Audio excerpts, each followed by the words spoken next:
Today we're gonna be making the most buttery, flaky, beautiful keto biscuits you've ever seen. Or are they? Sometimes things are not as they seem. These are regular biscuits. They're not keto friendly. Okay, that's the end of the video. I'm just kidding.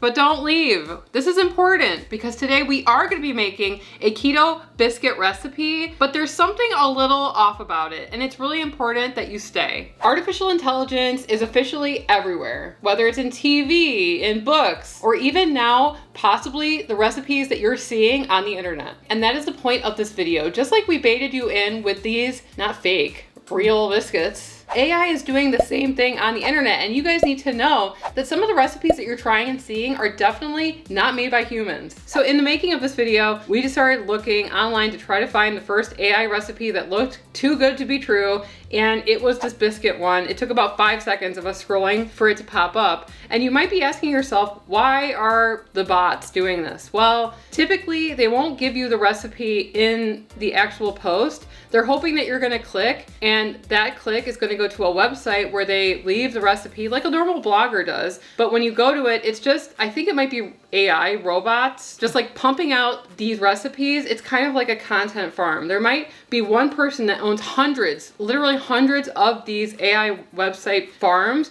They're just pumping out endless amounts of recipes and combinations. We are gonna be leaving all of this in the description below the video so that you can get all the measurements. We are very doubtful that this recipe is going to yield something like this. Even though that's what's in the picture. I'm not eating it, okay? It was just for show. It's a prop, right? The husbands are gonna be eating this stuff later. But the basis for this recipe is going to be almond flour, and we get ours from Thrive Market, who is a sponsor of this video. So as you guys know, Sarah and I absolutely love Thrive Market, and we have been members for years. And if you didn't know, Thrive Market is an online membership-based grocery store on a mission to make healthy living easy and affordable for everyone. And we know that so many of you guys do not live near a grocery store that sells keto-friendly products, and Thrive Market does. And Sarah and I love going online or in the app, selecting keto and seeing everything that they have to offer. And if you're not keto, they also have 90 other diet and lifestyle choices that you can filter from to see choices that are right for you. Sarah and I always buy our staples from Thrive Market, like almond flour, coconut flour, and keto-friendly sweeteners. And they make it super easy with the buy it again feature. And while we're browsing, we always make sure to look at the deals page to look for those items with extra savings that we want to try. And we also love that orders over $49 ship for free. So join Thrive Market today using our special link, thrivemarket.com/keto-twins, and you are going to get 30% off of your first order plus a free gift of up to $60. So you need almond flour, like I said, but you also need other really basic things like Greek yogurt, baking powder, baking soda, apple cider vinegar, things that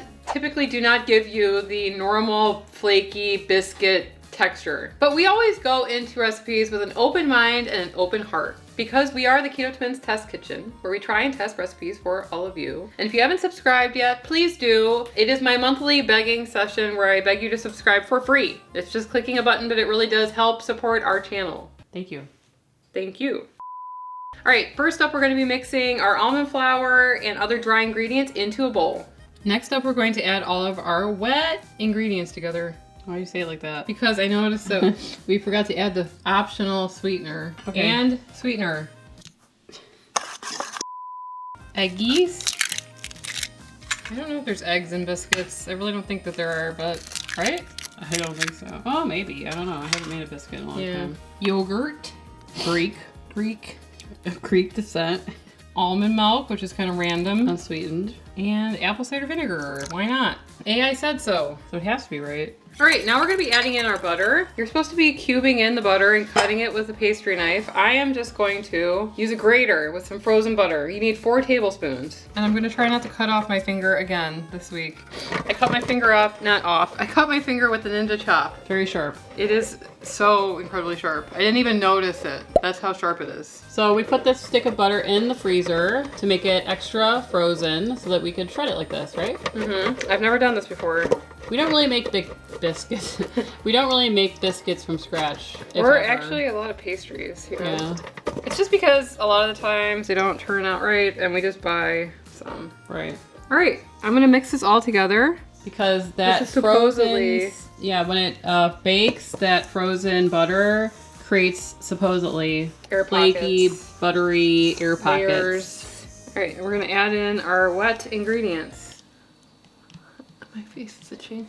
My face is itching. You want me to scratch your face? Mm-hmm. I don't want to touch your face, so. We don't like touching. We don't really hug ever. We don't touch. Only when someone dies. That's not funny, but It's true. Why am I laughing at that? We don't even need to say it, and then we never hug again. We shared a womb. We don't need. We've hugged twice Yeah. or 3 times in our life. Right. It's like hugging myself. Why would I hug myself? It doesn't make any sense. Anyway, it's gonna be slightly sticky, and that's okay, supposedly. That's what AI says. We're gonna roll this dough out on a lightly floured surface. You could use, I was gonna say avocado flour. You can use almond flour. Is that a new product? I'm gonna do like what they do on normal cooking channels. We should be able to just work this dough together, right? You're gonna knead it or no? No, I'm just gonna pat it. Okay.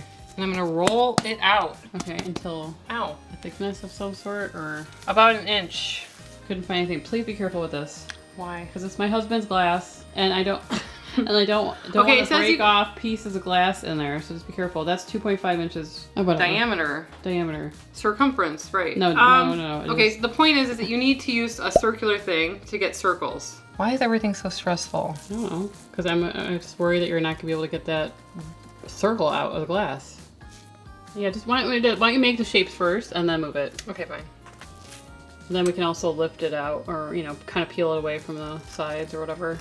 It's getting chunkier as we go because the rim is not oiled. I'm not oiling the rim every time, okay? All right. I like when you have a big eyeball. That's interesting. We're gonna put these on Old big eye. The oven is preheated to 350 degrees. I feel like this is Why do you think I said to use offset spatula? Sarah, her answer to any kind of cooking thing is to use an offset spatula. That's all I have, okay? Yeah, that's all she Maybe, has to no, offer. why are you putting them so close together? Look how much room we have. Can you Because we space have them? more. No, look how much room we have. How many are you gonna make? We're gonna bake these in a preheated oven for 12 to 15 minutes or until the biscuits are golden brown and cooked through. Be something. Right. Time's off. It's been 15 minutes, Something like that. something like that. Okay. Cool. You think that they're ready? Yeah, they don't look done. Okay. Like, they look wet. So maybe 2 or 3 more minutes or Okay, yeah. 4 minutes. If Emily can figure out how to turn on the oven with your big lobster hands. They look pretty much the same, I'll I do a guess. little more brown. Hi. Look at. That's the whole point. Okay, so let's just let these cool off and then, we're We're gonna go downstairs and try these biscuits.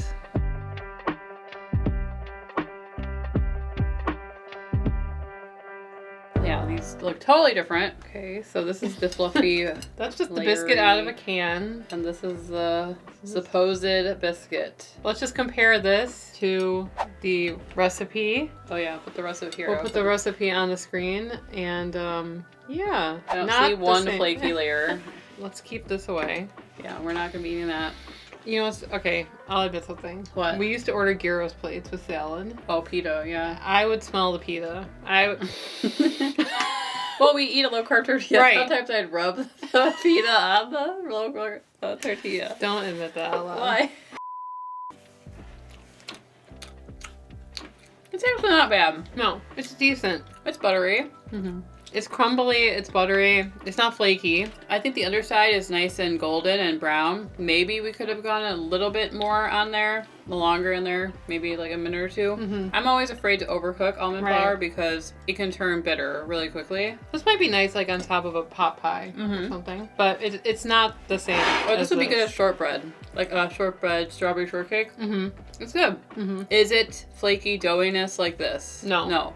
And that's what we're trying to say is like sometimes they bait you in with elements that are just not found in like keto baking. In the actual ingredients, it was never going to be that. We knew that. And that's the kind of fun about this is that sometimes we just do videos because we know. Even though there are a lot of good keto biscuit recipes out there. I remember we tried one by Victoria's Keto Kitchen. It was really delicious. It had more ingredients than this. Right. This is very simple for what it's trying to be. Even fathead dough, I think, has more flakiness Yeah. than More golden Right. flakiness, yeah. So how can you protect yourself from being, I don't want to say scammed, but misled? Right. Does the picture look like something that is possible on a keto lifestyle? What about like the symmetry of the photo? Does it look too shiny? Does it look too symmetrical? There's like a look that it has. Right. Some of the parts are very clear, but then like immediately after it's blurry. Right. Like there's like this blurred effect, which you can get in photography, but it just seems like AI is like purposefully blurring it so you don't see the repetition right. or the imperfections with the recipe. You know, if you take a look at the comments and the person's leading to some weirdo link that's Right. not anything related to the recipe, and other people are saying like, this didn't work for me, Right. just use those contextual clues to realize that maybe they're just trying to get your click. Right. You know, and we all have to be like aware of this when we're clicking on links, when we're looking on the internet, when we're responding to emails and all these things. So it's really important to like train your eyes to make sure that you can spot these sorts of things. There are so many like good creators out there that you should kind of stick to when you're looking for a qualified person to make a recipe. Yeah. We definitely are not most of the time, but we do try a lot of recipes. But like From trusted creators. Right. We like to try recipes from trusted creators. And if you see it's like a person with multiple pictures of themselves, it's more likely to be an actual person than like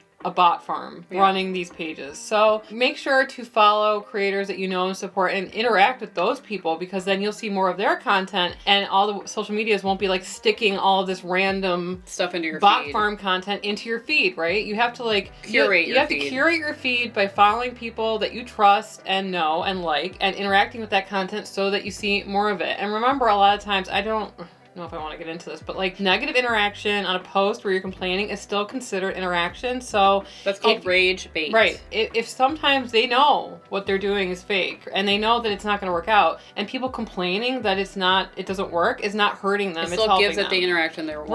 Right. They want the interaction, regardless if it's negative. If you're fighting with people in the comments of some of these posts, it still counts and it helps them out. Yeah. So it's better to just hide Or say not interested. Not interested. Don't give them the interaction, and curate your feed so that you have more people that you're willing to like give support to, because yes, they're trying to make money off of ads. We make our income off of ads, but we're actual people. We're not AI yet. Okay. I don't want to like diss ChatGPT. It's a good resource and it can help you brainstorm stuff, but a lot of these times I just think that they're like faceless operations. You're right. So just be careful out there. Right. And remember to join Thrive Market using our link, thrivemarket.com/keto-twins, and you're going to get 30% off of your first order plus a free gift of up to $60. And YouTube seems to think that you're going to like this video here, so why don't you click on it and we will see you over there. Anyway, I'm Emily. And I'm Sarah. And we are the Keto Twins signing out. Old big eye.